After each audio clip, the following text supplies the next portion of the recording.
Hello and greetings, fellow StarCrafters. PGO Minecraft here with game number 3 between the red Protoss player EGHuk and the yellow Protoss player RGN KiwiKaki. And just want to talk about the couple of previous games really quickly. We saw the exact same opening from Huck end up disastrously, well, not disastrously, I don't want to say disastrously, it was a good opening, but it just didn't end up quite right. He did end up losing to KiwiKaki in the previous game, but in the game before that, Huck was able to use that early blink lead to be able to take advantage against KiwiKaki and defeat him. So let's see if the players opening up the same exact builds again, or if they try to diversify it up. I will say that, try to trick your opponent, a little bit, can sometimes prove value, and looks like he's just spamming the rally point right there. It can there's a little bit of value to trying to surprise your opponent. On the other hand, if you don't really want to, especially in a game 3 type situation when it's a best of 3, you don't really want to risk, a build maybe you're less familiar with or less proficient with, especially in a matchup as volatile as Protoss versus Protoss. Looks like both players will be scouting at about the same time. Actually, KiwiKaki's scout is a little bit sooner.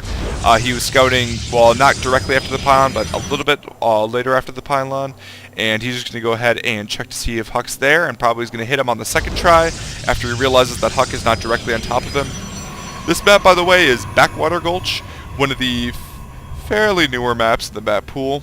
It's got 2 golds right here that will never ever be taken in a Protoss versus Protoss, just because, there would be probably the 4th base taken, 5th base taken, or something like that.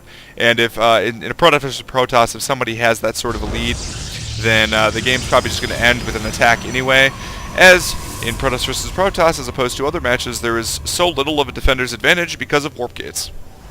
Defender's advantage, of course, being how your units spawn next to you, as opposed to your opponent's units which have to walk all the way across. Looks like KiwiKaki is in fact just attacking the pylon, dealing not a whole lot of damage. Probably that pylon's not going to go down to that probe, and if it does, probably Huck needs to work on his micro just a little bit, or possibly his build order. I don't know if he's doing like a Nexus first and a Protoss versus Protoss or something like that. Huck, meanwhile, is doing his typical microing, able to get all the probes off of this little mineral patch. It will, of course, though, in the future, mean that that mineral patch will last just a little bit longer than the other ones. And maybe, just maybe, that will be enough to put KiwiKaki over the edge. But in the short term, it is going to give Huck a resource advantage. Looks like that Zealot's going to get out, but Huck's probe is going to leave just in time. Oh no, he's going to dance just a little bit more. KiwiKaki is doing the same opener as we've seen so far. It depends what Huck gets at this point to see what he's doing. He is banking a lot of minerals, and he hasn't gotten the second gas yet. So I think, actually, Huck is in fact going for the 4-gate. He saved up a decent amount of chrono boost as well. And 2, and do we see the 3rd chrono boost? Or 4th gateway, not 3rd chrono boost. But there should be a chrono boost on this as well. And actually, we only see 2 gateways. So it looks like he will not be doing that. He's doing some sort of 3-gate build. But he hasn't gotten his next gas yet. Alright, well, this is very interesting from Huck. Meanwhile, KiwiKaki did get his second gas. He did go for the 2-gate build. Huck, nice little ambush pylon right there. Good placement on his part. Meanwhile, Huck is taking both the watchtowers again, and he's going to deny scouting, wants to make sure that his 3-gate is not being spotted. So his build will not be as gas heavy as his previous builds. He will not be going Robo into Twilight Council at least. He might be doing one of those as he does have enough gas for that. Looks like he is filling up on his gas right now. He's still floating a lot of minerals, so that's very, I want to say, just kind of curious.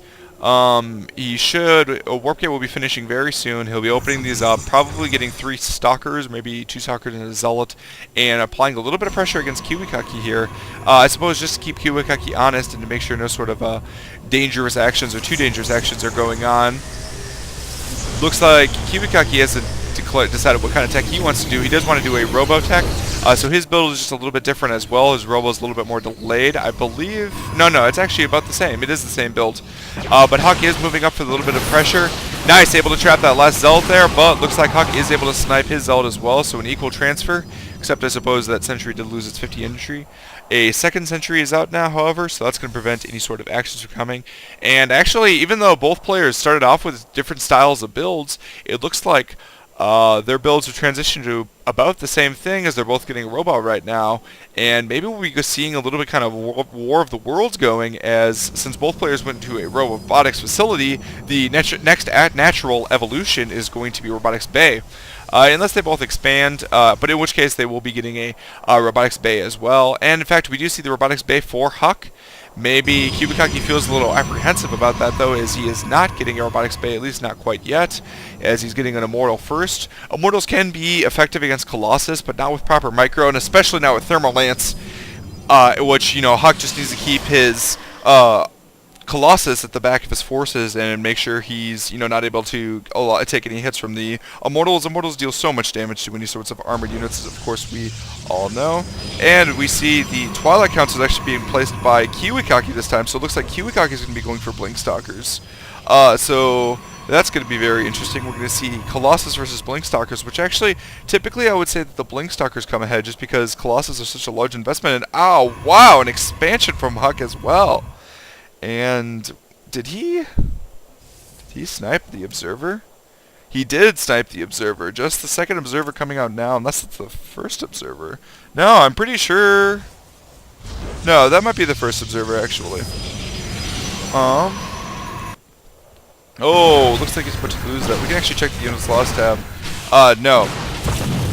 Okay, so this is the first Observer coming out. Huck doesn't know. Oh, needs to be very careful. If Huck's Observer spots KiwiKaki's Observer is going to die very quickly before it can spot the expansion. And not spotting the expansion gave Huck a huge advantage in kind of I almost want to say manipulating. And KiwiKaki does see Huck's Observer, wants to make sure to avoid that. And he's going to move away. Huck, on the other hand, did see KiwiKaki's Observer as well, and looks like KiwiKaki's Observer is at least going to be scared away. Meanwhile, KiwiKaki able to take out even the score just a little bit by taking out a Stalker, so both players have lost a Stalker and a Zealot. Huck did not lose his probe, though, and he cancels the expansion. He recognized that he couldn't hold it just with Colossus Tech. And looks like KiwiKaki, actually able to take out another of Huck's Stalkers. Nice job for KiwiKaki. So KiwiKaki's at a slight lead here. Remains to be seen if he's going to maintain that sort of lead. Thermal Lance is on the way, as well as a second Colossus, though. So if KiwiKaki is going to move in, he's going to want to move in very quickly. I think attacking up this ramp will be very difficult. He can poke around it, but if you use Blink Stalkers and you blink up, all of these Zealots are going to start hacking away at your Stalkers very, very quickly and deal a lot of damage. So, looks like KiwiKaki is not going to want to do that. And I think actually he's going to get taken out. He loses a Sentry there. That's a very big deal. That Sentry had full energy. That means a Guardian Shield. It means Force Fields to be able to keep the Zealots out of action. Yes, it's true. The Colossus can walk through the Force Fields to be able to take him out. But that's not always a possibility, especially with the ability of Colossus to get sniped very easily by Blink Stalkers. You typically don't want them sent up to the front. Oh, and actually, it looks like Huck sent in a Zealot. No kills for that Zealot, though. But in fact, his Zealot is going to lose the battle there. And Zealot is going to get... Wow, nice control from KiwiKaki. 0 kills. So all they did was trade Zealots there, and that Zealot was spawned from this pylon. So probably I would guess that KiwiKaki is going to send this unit around.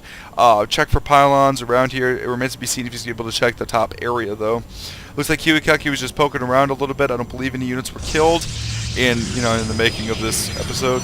Looks like he was just poking the pylon, but a couple of zaps from the Colossus put an end to that.